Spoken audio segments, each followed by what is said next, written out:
এখানে medical non medical দুই ধরনের পার্সোনালি আছে, তাও আমি সেগুলো দেখাই এটা কিভাবে মূলত কাজ করে। কেমন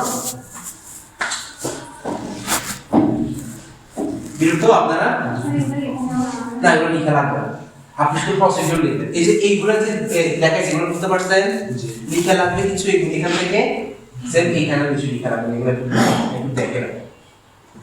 এটা একটা পাইপ, ঠিক আছে, এটা একটা পাইপের মধ্যে দুইটা পাইপ বুঝছে না। দেখতে ভিতরগত যদি আমি এটাকে কাটি তাহলে সেটা দেখতে পাবো একটা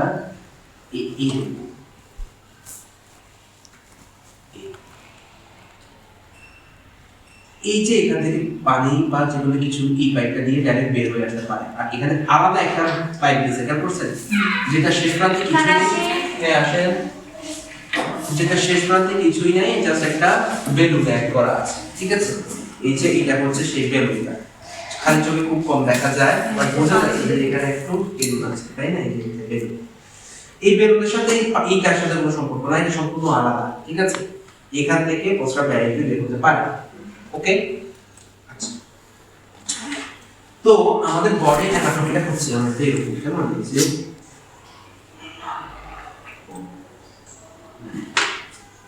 ওই বাজে আর্টিস্ট আমি তোমার জন্য সহ্য করে দেন।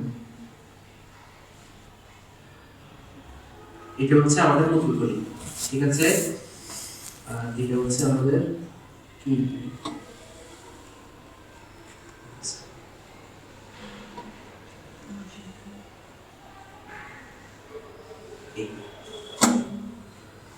এই জায়গায় একটা দরজা আছে, বুঝতে পারছেন?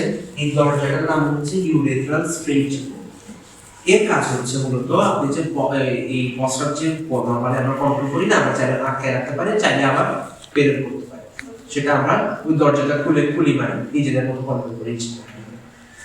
যাদের বিছানায় প্রস্রাব করার প্রবলেম আছে, ছোট বাচ্চারা, তারা কি করতে পারে, এটা কন্ট্রোল করতে পারে, ঠিক আছে, বড় হয়ে ঠিক হয়েছে।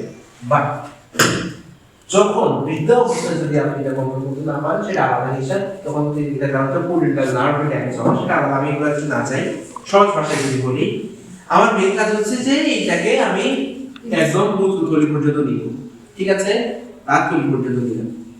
এখন থলি পর্যন্ত যদি এটা আমি নিয়ে যাই, যদি আমি টান দেই, এটা বেড়ে যাবে না? হ্যাঁ, তারপর আমি একটা ছোট ছোট একটা জায়গার মধ্যে এটা আমি ইনসার্ট করলাম, কোনো রকমের জেরে ফেলে দিই, যদি জোরে টান দেই করে চলে আসবে, তাই না? তাহলে আমার নোটিশ থাকবে কি যে আমি দরজাটাকে বাইরে ভিতর থেকে লক করে দেবো, তাই না? তাহলে ভিতর থেকে লক করতে গেলে কি লাগে, আমাদেরকে 10 সিসি এরকম নরমাল স্যালাইন দিয়ে, সরি ডিস্টিল ওয়াটার দিয়ে এটাকে ভিতর থেকে লক করে দেওয়া, বুঝতে পারছেন? এখন যদি আমি সাপোজ ওই যে বলে না সুচ হয়ে ঢুকে ফাল হয়ে বের হওয়া, সেই সুচ হয়ে ঢুকছে চিকন ভাবে, এখন আমি যতই চাই ছিঁড়ে যাবে, তার ব্লাডার প্রেশার চলে আসবে, বাট সেই বের হবে, তাই না? এই হচ্ছে তার অবস্থা। তো এটাই মূলত হচ্ছে পলিক্যাথেটারের কাজ। এখন আমার কথা বলছে যে এবার আপনারা ইউরিন কালেকশন করবেন। নরমালি আমরা যখন ইউরিন কালেকশন করি তখন আমরা কোন টাইম আমরা কখন ইউরিন কালেকশন করি বলছিলাম না, সকালবেলা, তাই না? আচ্ছা, দ্যাট মিন্স আমাদের কি লাগবে, ফ্রেশ ব্লাডার থেকে ইউরিনটা লাগবে, এটা লাগবে জমে না। যদি কখনো বলে যে জমে থাকা প্রস্রাব আপনি কালেকশন করবেন, তখন আলাদা হিসাব, বাট সেটা কিভাবে করবো সেটাও দেখবো। মেইনলি এটা এতটুকু পর্যন্ত আমাদের বডির ভিতরে ঢুকানো থাকে, এতটুকু বের হয়ে থাকে, ঠিক আছে। আর এই মাথাটা কানেকশন দেওয়া থাকে ব্যাগের সাথে, যে প্রস্রাব হলেই এখান দিয়ে বের হয়ে আসে, তাই না?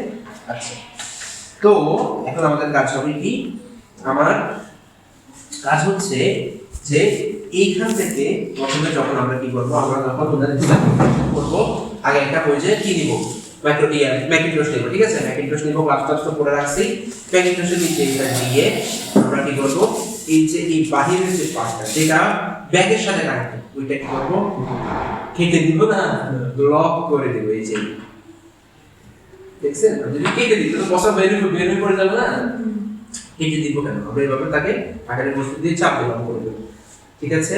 আচ্ছা, দ্যাট মিন্স আমার নিচের সাথে তার সমস্ত সম্পর্ক বিচ্ছিন্ন।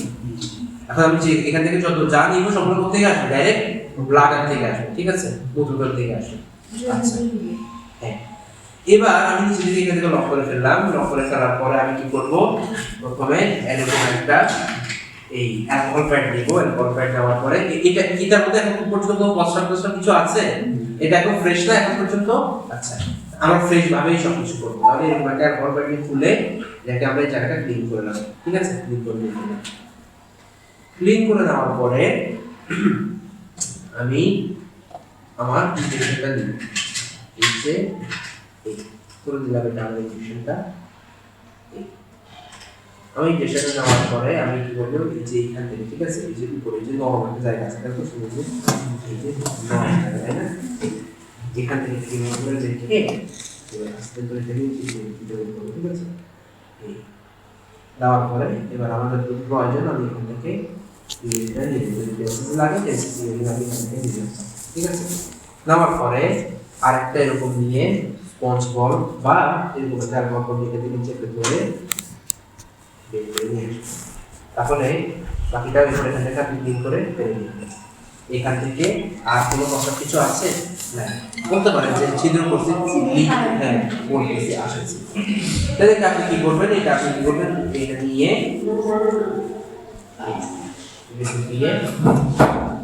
দিয়ে শেষ। ঠিক আছে, আলাদা একটা ট্রের মধ্যে এটা কাছের সাথে ফেলে দিন। তাহলে এটাকে আপনি কি করবেন, এটাকে আপনি এখান থেকে ল্যাবিং করে ওইটা ল্যাবিং থেকে কাছে দিলাম, ল্যাবিং করে বাইরে দিয়ে পাঠিয়ে দিন।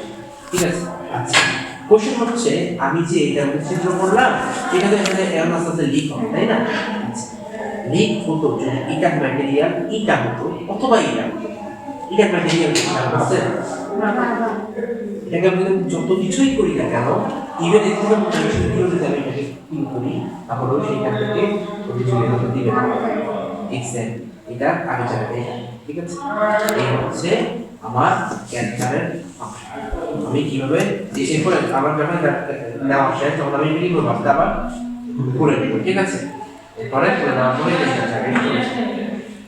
আমাদের ইউপি কানেকশন করা। এখন যদি বলেন প্রেসক্রিপশনের দ্বারা লিখে দেয় যে আপনি আমার আপনি কি করবেন, যে ফর স্যাম্পলটা আপনি কি করবেন ব্যাক থেকে দিবেন, তাহলে আপনি কি করবেন, এই যে দেখেন এটা কি একটা দরজা, তারপর যে একটা দরজা নিচের দিকে টান দিলে করে উপর দিকে দিলে বন্ধ হয়ে যায়। আপনি কি করবেন, যে এটাকে এবং করার পরে তো নিচে টান করার পরে মুখটা নিচে দিকে ঢুকাই, ঠিক আছে, এবং উপর থেকে টান দিন। এবার আস্তে আস্তে এখানে পড়বে। ঠিক আছে, একটা পর্যায়ে সাপোজ এরকম 10 মিনিট করলাম আপনাকে, এটা আপনি আবার এবার উপর থেকে ধরে আবার এখানে লক করে দিন। এখন এখান থেকে আর মানে বাকি কিছু পড়বে না। ঠিক আছে, এবার আপনি চাইলে সেটাকে এরকম একটা কটন প্যাড দিয়ে ক্লিন করে আবার আগে ছেড়ে দিতে পারেন। আর এখানে স্যাম্পল যেটা আপনি পাইবেন সেটা আপনি দিয়ে করতে পারেন। যদি আপনাকে স্যাম্পল কালেকশন করতে বলেন তাহলে আপনি কোনটা করবেন দেখি বলেন তো? সুই দিয়ে যেটা করবো সেটা, কারণ আমাদের মেইন টার্গেট হচ্ছে ওইটাই। ঠিক আছে, কখনোই পুরানো ইউরিন আমরা টেস্ট করি না। ঠিক আছে, কি জন্য? কারণ নরমালি আমাদের প্রস্রাব মূত্রথলির মধ্যে কোনো জীবাণু থাকে না, বুঝতে পারছেন? এটা একদম ফ্রেশ ইউরিন থাকে, কিন্তু মূত্র নালীর মধ্যে জীবাণু থাকে। তো সে যখন ওই যে ফ্রেশ ইউরিনটা মূত্র নালী দিয়ে যখন বের হবে তখন ওইখান থেকে জীবাণুগুলোর সাথে লেগে যাবে, আর ওই জায়গার মধ্যে কন্টামিনেশন সৃষ্টি হবে। ঠিক আছে, তো বেসিক্যালি যখন আমরা ইউরিন আমরা কি এক্সপেক্ট করি যে মূত্রথলিতে ইনফেকশন থাকবে না, কারণ আমরা জানি এটা সুস্থ, তাই না? যদি আমি মূত্রথলি থেকে বের করার পরে দেখলাম যে ইনফেকশন আছে, দ্যাট মিন্স কি অবস্থা, তাই না? তো এখান থেকে নেওয়া আমাদের প্রয়োজন নেই, আনলেস আমাদের অর্ডার করা হয় যে হ্যাঁ এখান থেকেই করেন, বাট মেইনলি আমরা করবো এইখান থেকে। ঠিক আছে, বুঝতে পারছেন সবাই? কারো কি কোনো কোশ্চেন আছে? কারো কোনো কোশ্চেন না? একটু কোশ্চেন করেন না, কোশ্চেন না করলে কেমন হবে?